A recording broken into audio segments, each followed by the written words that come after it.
Anji dan Tara, tahan dulu. Saya akan ke Bandung menuju ke Kasat Reskrim Polrestabes Bandung AKBP Galih Indra. Pak Kasat Reskrim, selamat malam. Selamat malam, Assalamualaikum. Waalaikumsalam warahmatullahi wabarakatuh. Jadi betul bahwa sekarang sudah ditetapkan sebagai buronan Ferdian Paleka? Ya, baik. Jadi perlu kita sampaikan dari hasil pemeriksaan kita terhadap para saksi, kemudian terhadap inisial T yang sudah kita amankan, Ya.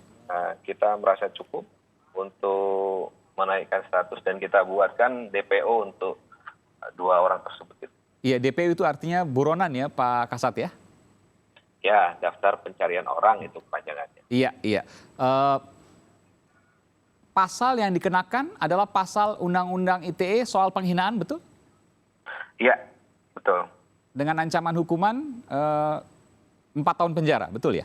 4 tahun penjara, namun demikian kita masukkan juga pasal 36 dan 51 ayat 2-nya. Itu untuk ada mengakibatkan kerugian bagi orang lain gitu. KUHP ini? Tetap Undang-Undang 11 tahun 2008 UU ITE juga. Oke, dengan ancaman hukuman? Maksimal 12 tahun dan Luar biasa. denda paling banyak 12 miliar.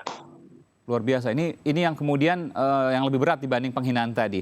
Jadi ini ada pasal berlapis yang dikenakan kepadanya. Informasi terakhir, sudah dilakukan pencarian dan tidak ditemukan. Saya mendengar bahwa ada indikasi yang bersangkutan berada di Bogor, Jawa Barat. Ya, jadi perlu kami sampaikan kembali bahwasanya dari pelapor melaporkan pada hari Senin kemarin, itu kita langsung bertindak gerak cepat lah intinya. Dan pada saat kita lakukan pembuntutan dan pencarian terhadap tersangka, memang kita amankan mobil yang dipergunakan oleh para pelaku yang ada di dalam video ya. Iya. Nah, di situ kita amankan ternyata di dalamnya adalah orang tua dari F gitu. Ya, jadi kita coba cari memang pada saat itu di Cilengsi Bogor. Kita pertanyakan ya memang bapaknya kurang kooperatif pada saat itu. Nah, gitu. Makanya kita langsung boyong yang bersangkutan untuk kita lakukan pemeriksaan secara intensif. Nah, untuk F dan A ini masih dalam proses pencarian kami. Ya kami optimis ya. Kami optimis kita bisa segera menangkap. Kita juga mohon doanya juga seluruh masyarakat Kota Bandung gitu. Oke, saya ke Bung Anji. Bung Anji, ada komentar terkait peristiwa ini? Komentar saya adalah geram sih sebenarnya sih, Mas. Silakan. Iya, maksudnya begini, sebagai seorang kreator, saya itu ngerasa bahwa kita itu mempunyai tanggung jawab sosial ya. Iya, iya. Gitu. Kalaupun kita mau membuat sebuah konten yang tidak inspiratif atau edukatif, kalau mau membuat konten yang sifatnya hiburan, ya nggak apa-apa. Tapi jangan sampai merugikan orang lain atau menjelek-jelekan atau menjatuhkan martabat orang lain gitu. Seperti yang dilakukan oleh Ferdian ini. Tapi ini kan sekarang banyak ya Anji ya.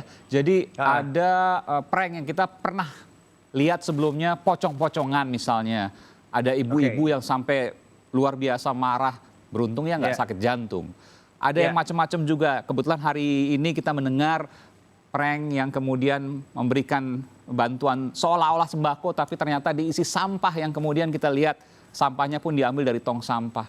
Ini memang sudahkah bergeser bahwa konten apapun menghalalkan segala cara demi subscribers? Nah, persoalannya adalah banyak yang sekarang itu menimbulkan asumsi bahwa konten yang baik itu adalah konten yang banyak ditonton. Oke. Karena konten yang banyak ditonton itu yang menghasilkan revenue banyak gitu kan. Akhirnya banyak orang berlomba-lomba untuk membuat konten yang penting banyak ditonton. Itu yang berbahaya sebenarnya. Nah, jadi pergeseran itu memang terjadi ya karena apa? Banyak konten kreator mengumumkan hasil dari yang mereka dapat ketika membuat konten gitu. Jadi banyak orang yang mungkin tingkat edukasinya rendah atau memang mereka parah banget, itu ngerasa ya udah bikin konten tuh Yang penting laku, yang penting banyak yang nonton gitu. Dan mereka nggak tahu Itu ada yang terjadi konsekuensi sama hukum di Ferdian belakangnya.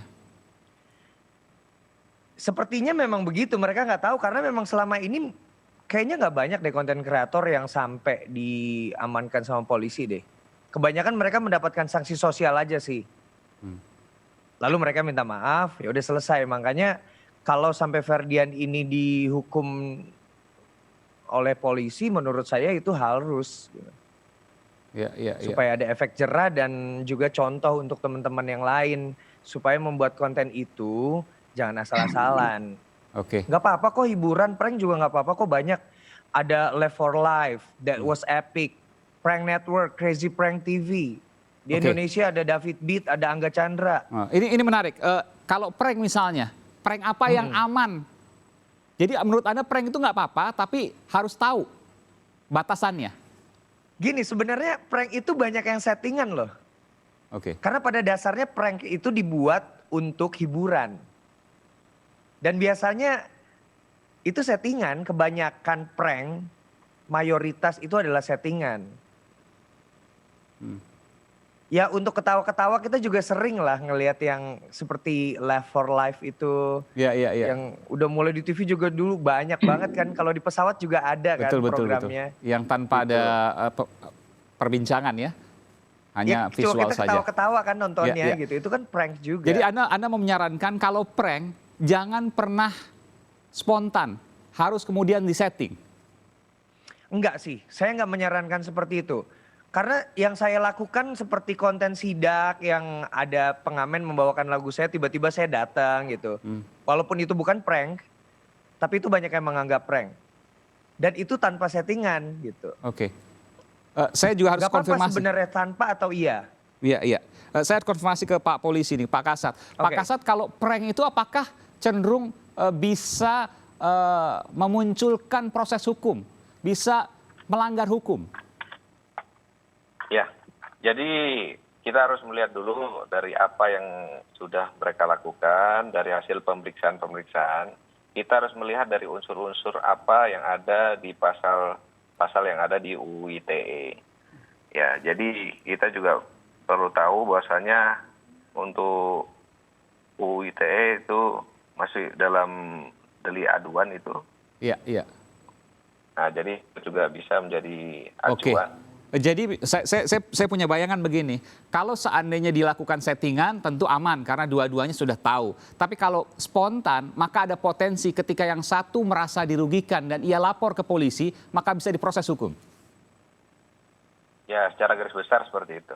Oke, kita akan kembali, saya akan menuju nanti ke Tara The Tuars terkait dengan fenomena baru prank di YouTube yang kemudian berpotensi bisa memunculkan kasus hukum di belakangnya. Kami akan segera kembali, saudara.